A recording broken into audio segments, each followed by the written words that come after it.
the way. Now let's look at, and this is going to fall into the category of, let's put on our CSI hats, right, and figure out what is going on. Because we're talking now about non-medication interventions. So what can we do short of using these medications? So the first question we want to ask is, what actually happened? What's really going on here? And the next question after that is this a thing? I'll give you a great example. So years ago, I had a resident who would tap his fingers on any surface, right? So he'd tap his fingers on the table. He'd tap his fingers on his bedside table. He'd tap his fingers on his lap. He tapped. That's what he did. Is this a thing? No, it's not a thing. It's at a certain point in the process, people become very tactile because our fingertips are very sensitive, lots of nerve endings there. And so it was providing some type of soothing mechanism to him. He wasn't bothering anyone. Except some staff didn't like the fact that he was constantly tapping on a table or a surface. Was that a thing? No. If the staff doesn't like it, that's up to them to suck it up. That's too bad, because it's not about them. It's about this person. He was doing something that was a self-soothing mechanism that was not hurting anyone else. So not a thing. Now, if he had been walking up to other people and started tapping on their face, that would be a thing, for the fact that now we have somebody else involved, and most people are not okay with someone randomly coming up and, tapping on their face, right? In that case, should we have moved to medication? I would say still no. We need to find something for him to do with his hands that doesn't involve another person, right? Something that will occupy that need for feeling and soothing.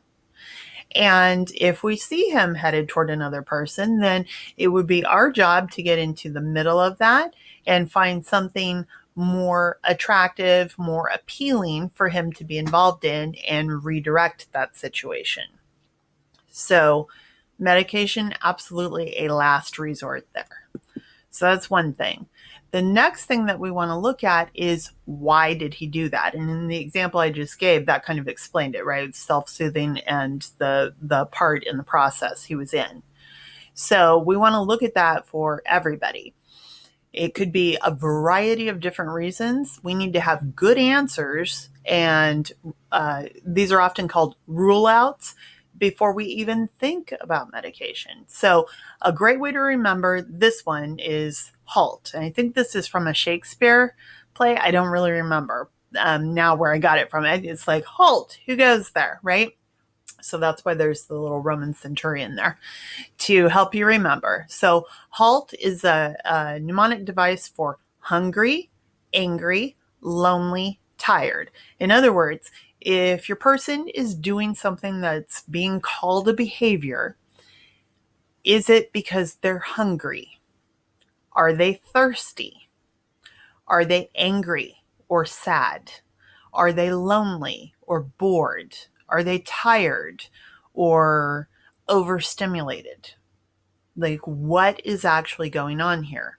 So in my family, when people get hungry, I think my family actually invented the word hangry, right? That combination of hungry and angry. Blood sugar drops, people don't think straight, and they get a bit peckish. So we want to make sure that people are getting snacks throughout the day, that they're not getting dehydrated either. We want them to be drinking throughout the day. So, and because dehydration does not help us think straight, does not help us think more clearly, so we don't want to compound any problems that somebody living with dementia already has. So go through those first and see if any of that stuff could be going on. And by the way, you might hand your person, let's say, a half sandwich, and that seems like, okay, great. Whatever the problematic situation was has been reduced, but only by 50%.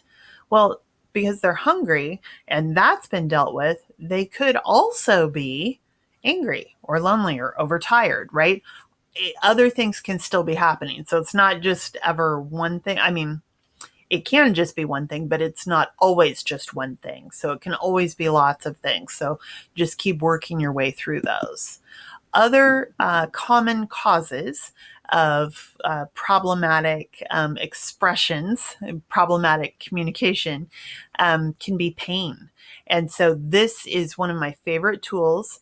And if your loved one is in a community and they're telling you they need to be put on medication, this is an additional question that I would ask. Can you tell me what their pain score is on the pain ad using this specific scale? The reason why is because this is observational. A person does not have to be able to say, my pain is a 10. It's the worst pain I've ever felt in my whole life, right? Because that's how that other pain scale works when they ask you. On a scale of 1 to 10, with 10 being the worst pain you've ever experienced in your whole life, where's your pain right now? That is not realistic for a person living with dementia to be able to answer accurately. For one thing, because dementia is kind of the whole brain under attack, neurons misfire. People are not always able to accurately report where they are feeling pain. So we don't want to rely on that. This looks at things like their breathing, facial expressions, body language. This still scores, even though it's cut off at the bottom, this is the full scale. And it scores 0 through 10, just like the other pain scale does. So if somebody's recommending medication to you, antipsychotic medication, where do they score on this scale? Great question. And pain just really needs to be addressed. Remember, with dementia, just because somebody complained of tennis elbow for 40 years doesn't mean it magically went away because they have dementia. It's just that they're not necessarily able to tell us that's what the problem is anymore. Infections. I think most dementia care partners are completely aware of the of urinary tract infections, right?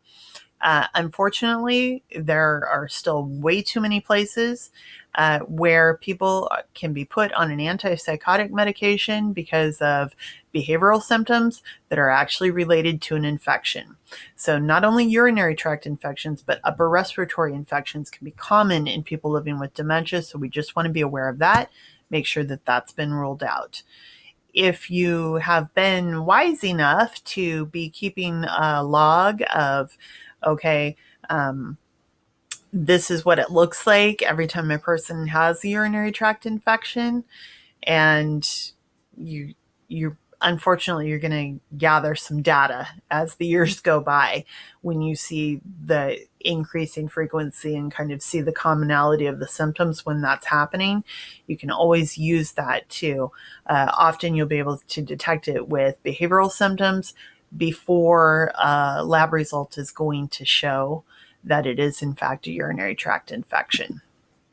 So that's a good thing to keep track of.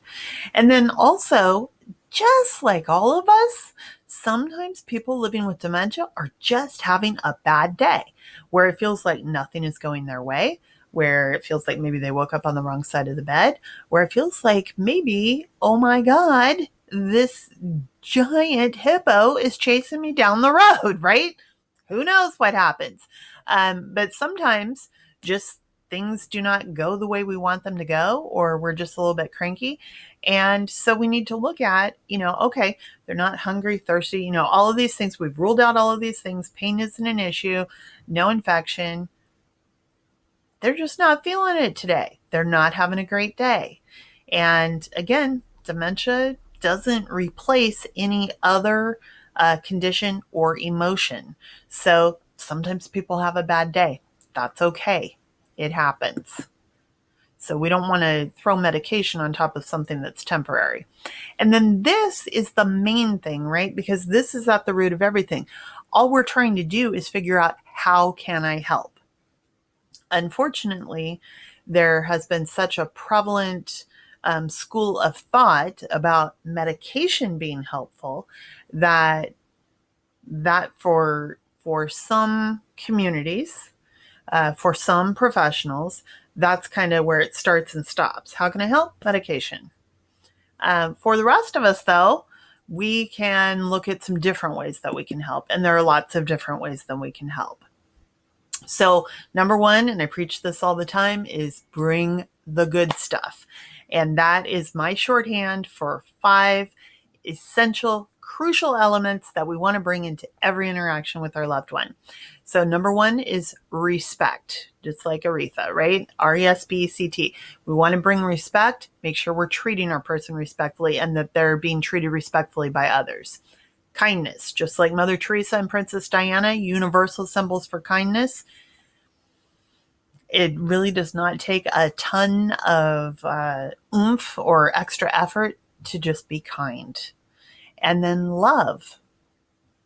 People can feel it. People can feel when we're bringing these elements, right? Respect, kindness, and love. We also want to be empathetic. So we want to think about walking a mile in those shoes. And for most of us, looking at those shoes, we may think they're attractive shoes, but we're probably cringing a little at the thought of even standing upright in those shoes, let alone starting to walk. This can remind us that it's tough for people living with dementia. They're trying really hard to keep up with us and to make sense of the environment around them. And they really need our empathy and also our compassion. They need to know that we are there for them, right? That we are transmitting that feeling to them of, I've got you right now. I won't let you go through this alone. I'm on your side. I'm on your team. So when we bring respect, kindness, love, empathy, and compassion, that is bringing the good stuff. And that in and of itself can be a game changer. Think about for yourself if you're having a bad day and then somebody shows up bringing the good stuff. It's a relief, isn't it? That somebody is just like, I can see you're going through a tough time. I won't let you go through this alone. I've got you right now. That's huge. Another thing we can do, and this is really important, and it's again one of those things that sounds very simple, but a lot of times simple is not the same as easy. But we want to lose any unrealistic expectations, right? So just like Barbie doesn't look like any actual real human woman, sometimes our expectations can be a little off base with our person. And so we might be thinking of their energy level 6 months ago or a year ago or 5 years ago versus what their energy level realistically is going to be now. So we want to let go of unrealistic expectations. That doesn't mean you have to like the situation now. It doesn't mean you just have to suck it up and not have any feelings about it at all. You still get to have your feelings, but we just want to let go of the expectations. A good general rule around expectations is we want to keep them low enough that we couldn't trip over them. The next thing that's really helpful to do is to remember we are not going to argue. That's just completely off the table. We're not going to get into an argument with our person. And that right there, just making that decision, decreases our own anxiety level about interactions with our person because we know, just like nobody has to tell us you can't kick your grandma, nobody has to tell us we can't get into an argument with our person. It's just not even an option. And so that decreases your anxiety, which decreases any anxiety you might bring into an interaction with your person. And you know you're just going to figure a different way around it. Listening is a great way to figure a way around it, right? So we want to pay very close attention to what's going on for our person, to what they're telling us, whether it's verbally or non-verbally. And we also want to listen for the emotion behind the words because a lot of times that's where the actual message is. Let's be mindful of what we see first. Are we seeing a disease first or are we seeing a person first? Because you know what? We all started the same, right? We all started just absolutely adorable. Sometimes we lose sight of that when our person is expressing themselves in a way that we're not enjoying. And we're thinking, oh my gosh, remember, they started out cute as a button too. So sometimes if you can just glance at that picture of them as a child or a baby, or maybe that favorite photo from 40 years ago, remember, like, oh yeah, this is the person that I fell for, or this is the awesome person that I know is there, but is not able to express herself that way right now.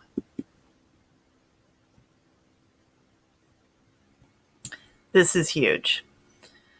This quote says, "Do not deny another's perception. Do not argue with his experience. Do not disown his feelings. Specifically, do not try to convince him that what he sees or hears or feels or senses is not so." This is where we can get into arguments, right? This is where it feels like for a person living with dementia, this just isn't, they're not being understood.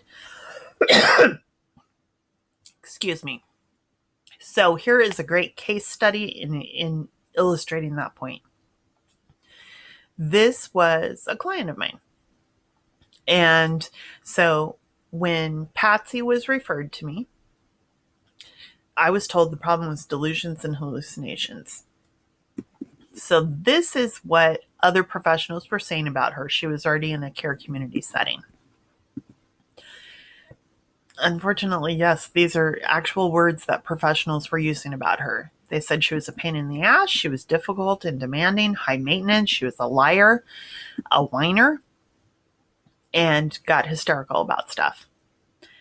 And I think it's pretty easy for an outsider to see when we use language like that. It is definitely reflecting what we're thinking about that person, right? And so this was how staff saw her. Meanwhile, Patsy had a very different view. This is how she saw herself. She readily admitted that she had a very low threshold for frustration. In her view, she deserved to eat the food that she liked. She deserved to be heard. She deserved the right to do what she wanted to do when she wanted to do it. She deserved to have people believe her when she had a complaint. And she deserved to be treated with kindness and respect. And that all sounds very reasonable, doesn't it? But you can see there was a wide disparity between how professionals were viewing her and her view of the situation. There was a Grand Canyon size gap between the two. When I got the referral, this is what I saw. I saw that Patsy had a lot of anxiety and she had a high volume of requests. And so the facts of the case are actually that she was a professional person. She described herself first as a girlfriend, second as a mom. She said that she had an earth mama mentality, which she did. She was very green and like recycling and eating organic meant a whole lot to her. Super whip smart. Really a lot of fun to talk to because she was very funny, had a very wry sense of humor, avid reader, very well educated, very well read. The problem was she had been misdiagnosed. Her real diagnosis was dementia with Lewy bodies. And so she had been put on a whole bunch of antipsychotic drugs that, number one, could have actually been lethal because of that particular diagnosis.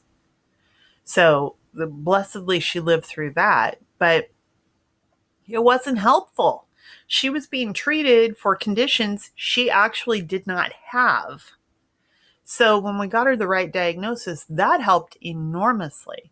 But again, going back to those 5 good questions, right? What are we trying to do here? Why this medication? Why? We really want to dial down on what is the justification for these things. And I think that this is a case study that really perfectly illustrates the difference between how a person sees themselves and their perception of a situation, how maybe, professionals that are supposed to really be the expert and know everything can be really off base.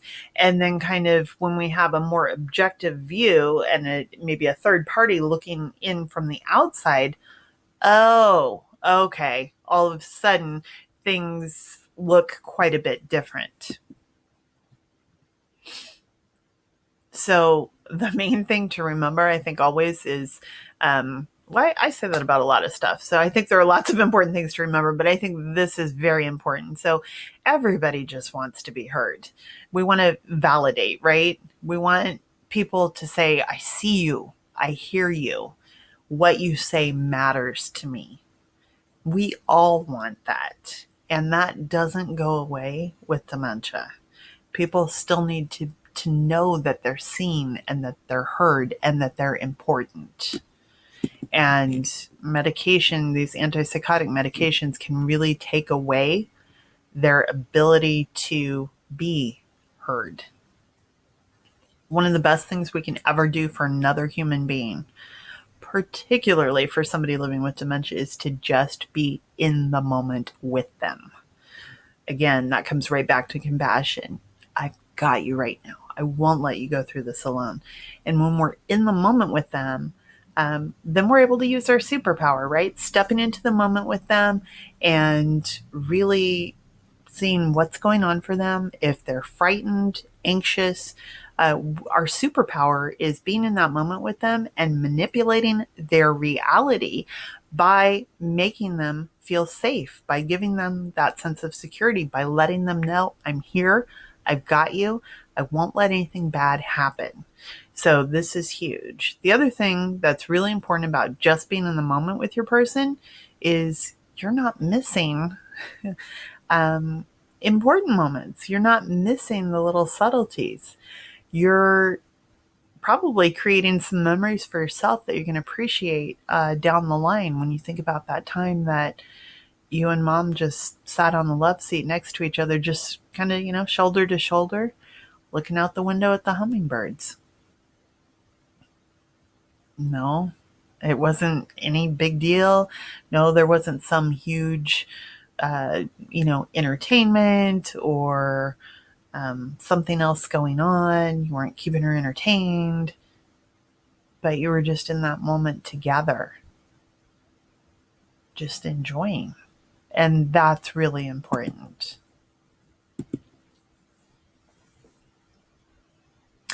Finally, and this gets overlooked a lot, please celebrate all the wins. Often there's so much going on with dementia, and our hearts can be breaking because this is a person we love, and it's painful to watch as somebody declines. You know what? Every day is a gift. Every day that we get to spend with this person that we love, every time that we, um, smile at each other, every time that we understand what they're trying to communicate to us, every time that we're able to meet their needs, there's so much to celebrate. So if we shift our mindset to we're going to celebrate everything, we're not going to wait for some big grand thing to happen, then it gives us more joy that we're able to share with our loved one. So celebrate all the wins. Don't wait for a big one. When we do that, when we have that shifted mindset where we're just going to always look for the victories and celebrate, then we're able to show up as who we really are, which is a beautiful soul. That we are the essence of love, right? Bringing the good stuff is no more than showing up as who we really are. Respectful, kind, loving, empathetic, compassionate. That's who we really are. And when we do that, when we show up as who we really are, then we are able so much more easily to remember that anything that's happening with our person, the underlying message is really just, my whole brain's under attack. Please help me. And then again, we're remembering that message, we're able to be who we really are: kind, compassionate, loving, respectful people, full of empathy for our person. And that allows us to just have that unconditional positive regard for them and to just say, as Mark Darcy did to Bridget Jones, I like you very much, just as you are. That is a gift that we can give to our person. And when we do that, if you'd like to see a miracle, just try it. Because getting that level of acceptance, of unconditional acceptance and love, people feel that no matter where they are in the process. So I hope this has given you some good ideas about some alternatives to antipsychotic medications. Why antipsychotic medications are not a good idea, especially if your person is using dementia specific medications. It's like throwing money into a black hole, which is probably not your first concern, but it's a concern, right? You're not going to try and waste resources. And then just knowing, who your person really is, they're a beautiful soul. They need some help from us, and they just need us to kind of be able to jump into a moment with them, use our superpower, help them figure it out, and explain what might be going on for them, and have us show up as who we really are. So I'm wishing you a blessed and easy week ahead.